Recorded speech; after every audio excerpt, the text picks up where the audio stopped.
নমস্কার আমার সুপ্রিয় শ্রোতা বন্ধুরা, আমি বিভিন্ন লেখকের গল্প ও কবিতা নিয়ে আপনাদের সামনে উপস্থিত হই।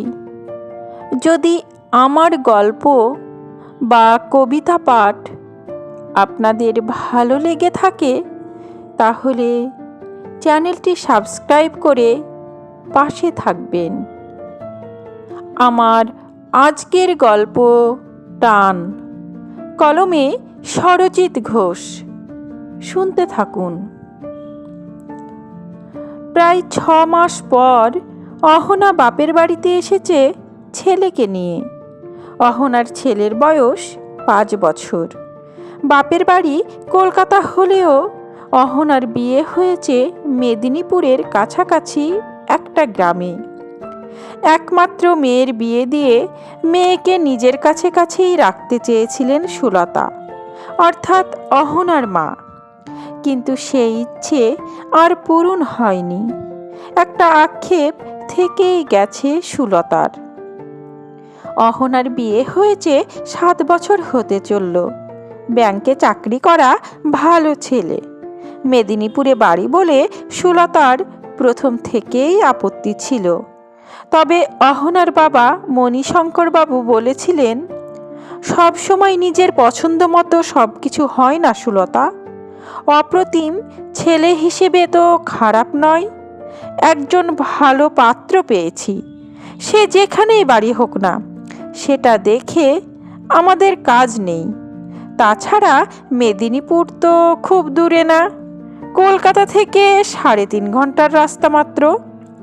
সুলতার অনিচ্ছা সত্ত্বেও অহনার মেদিনীপুরেই বিয়ে হয়। কথাই বলে, জন্ম মৃত্যু বিয়ে 3 বিধাতা নিয়ে। বিয়েটা যে কার সাথে কার হবে সেটা আগে থেকে বোঝা মুশকিল। তবে দেখাশোনা করে বিয়ে হলেও অপ্রতিমকে পেয়ে অহনা খুশি। অহনার এখন সুখের সংসার। এদিকে ছেলেকে স্কুলে ভর্তি করার পর থেকে অহনার খুব একটা বাপের বাড়ি আসা হয় না। এবারে এসেছে দিন 7 থাকবে বলেই। 2 দিন থাকার পর অহনা দেখল ছেলে কিছুতেই থাকতে চাইছে না। গ্রামে খোলামেলা পরিবেশ থেকে অভ্যস্ত। সেখানে আশেপাশে সবাইকে দেখতে পায়। তাছাড়া দাদু ঠাকুমাও ভীষণ ভালোবাসে নাতিকে। ছেলে থাকতেই চায় না দেখে অহনাই মাকে বলল, আমি কাল পরশু করেই চলে যাব মা। দেখতে পাচ্ছ তো তোমার নাতি থাকতেই চাইছে না, ওর দাদুর জন্য নাকি মন কেমন করছে। অহনার মুখ থেকে এমন কথা শুনে সুলতা বলে উঠল, 2 দিন থাকতে না থাকতেই চলে যাবি? আমি তো আর তোকে আটকে রাখতে পারবো না। তোকে একটা কথা বলি, ওই পরিবেশ থেকে ছেলে কিন্তু মানুষ হবে না। কলকাতায় চলে আয়, এখানে অনেক ভালো ভালো স্কুল আছে। শহরের আদব কায়দায় বরং মানুষ হোক। মেদিনীপুরের ওই গেও পরিবেশে কি আছে বলতো? সুলতার এমন কথা শুনে হেসে ফেলে অহনা। হাসতে হাসতেই অহনা বলে, তোমার ভুল ধারণা মা। যে মানুষ হবার সে এমনিতেই মানুষ হবেই। তবে হ্যাঁ, গাইডটা দরকার। জানো তো মা, অনেক ভালো ভালো স্কুল মেদিনীপুরেও আছে। সে তুই যাই বলিস, তোর ছেলের স্বভাব খারাপ করে দিচ্ছে তোর দাদু ঠাকুমা। ওইটুকু ছেলের হাতে 200 টাকা দিয়েছে ওর দাদু। আমি শুধু তোর ছেলেকে বলেছি, দাদু টাকা দিলে বলবি আমার মা বকবে। আমাকে তোর ছেলে বলে কি না, তোমার থেকে আমার দাদু অনেক ভালো। তুই ভাবতে পারছিস? নিশ্চয় শেখায় ওরা, না হলে আর এমন কথা বলে? তুই গিয়ে বারণ করিস টাকা যেন ওর হাতে আর না দেয়। এই কথাগুলো ঠিক শুনতে ইচ্ছে করছিল না অহনার। কথাগুলো এড়িয়ে যাবার জন্য অহনা অন্য প্রসঙ্গে যেতে চাইলে সুলতা বলে বসল, যেটা বললাম সেটা শুনতে পেয়েছিস তো? নাকি তুইও মেদিনীপুরে থাকতে থাকতে ওদের মতোই গেও ভূত হয়ে গেছিস?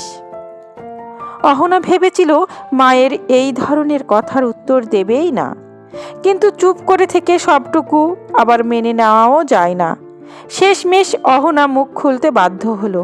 অহনা বলে, এগুলোও দরকার আছে মা, তুমি এটাকে স্বভাব খারাপ করে দেওয়া কেন বলছো? ওর প্রতি দাদু ঠাকুমার ভালোবাসা এটা। ও এখানে আসছে বলেই ওর দাদু হাতে দিয়েছে। জানো মা, এই ভালোবাসাটা আমি সব সময় মিস করে গেছি। আমি যখন ছোট ছিলাম দেখতাম অনেকেরই দাদু ঠাকুমা 10 টাকা 5 টাকা হাতে দিত। আমার ভীষণ মন খারাপ হতো ওদের দেখে। আমার দাদু ঠাকুমা থেকেও আমি দাদু ঠাকুমার ভালোবাসা কখনো পাইনি, কারণ দাদু ঠাকুমা আমাদের কাছে থাকতো না। যদিও বা কোনোদিন আসতো, ঝগড়াঝাটি এমন হতো পরের দিন চলে যেত ওরা। তাই এই ব্যাপারটা নিয়ে তুমি আমাকে কিচ্ছু বলো না অন্তত। তোমরা যেমন তোমার নাতিকে ভালোবাসো, তেমনি ওর দাদু ঠাকুমাও ওকে ভালোবাসে। আমি যেটা পাইনি বলে আক্ষেপ করি, আমার ছেলে বড় হয়ে সেই আক্ষেপ যেন না কখনো করে। নিজেকে অপরাধীর কাঠগোড়ায় দাঁড় করাতে পারবো না মা। অহনার কথাগুলো শুনে সুলতা রাগে রিরি করে ওঠে। কি বলিস? তুই আমাকে জ্ঞান দিচ্ছিস? তোর ভালোর জন্যই বললাম। ছোটরা তো বড়দের দেখেই শেখে। ভালো পরিবেশে থাকলে তবেই ভালো কিছু শিখবে। তা না হলে ওই মেদিনীপুরে থেকে দাদু ঠাকুমার মতোই হবে। আবার বলছি মা, তুমি ঠিক কথা বলছো না। বড়দের আদর্শে ছোটরা চলে। যেটা ভুল সেটা ভুলই। আমি তো কখনো দেখিনি আমার দাদু ঠাকুমা আমাদের কাছে ছিল, বরং কাকিমাকে দেখেছি দাদু ঠাকুমাকে নিয়ে থাকতে। তোমাকে দেখে যদি শিখতাম তাহলে আমিও আলাদাই থাকতাম আজ। তাই বড়দের দেখে ছোটরা সবসময় শেখে না। যেটা ভালো সেটা অবশ্যই শিখবে। তবে হ্যাঁ, আমি চাই মেদিনীপুরের মাটি আমার ছেলের কাছে আদর্শ হোক। ওই মাটি তো বিদ্যাসাগরের মাটি। জানো মা, মাঝে মধ্যেই আমার ছেলেকে আমাদের জমিতে নিয়ে যাই। ওকে বলি, তোমার 7 পুরুষ এই মাটি থেকেই সব কিছু করেছেন। ওনাদের চরণধূলি এই মাটিতেই আছে। তাই এই মাটিকে প্রণাম করো। ওনাদের আশীর্বাদ তোমার মাথায় থাকবে। মানুষ চলে গেলেও কোথাও না কোথাও তারা রয়ে যান। আর যে মাটিতে ওর বাবা বড় হয়েছে, সেই মেদিনীপুরের মাটিই হবে আমার ছেলের আদর্শ। মাটি কখনো মানুষকে ঠকায় না মা। নামের পাশে কয়েকটা ডিগ্রি থাকলেই বড় মানুষ হওয়া যায় না। তুমি আশীর্বাদ করো মেদিনীপুরের মাটিতে থেকেই ও যেন মানুষের মতো মানুষ হতে পারে। সমাপ্ত। গল্প টান। কলমে সরজিৎ ঘোষ, কণ্ঠে আমি রোজি।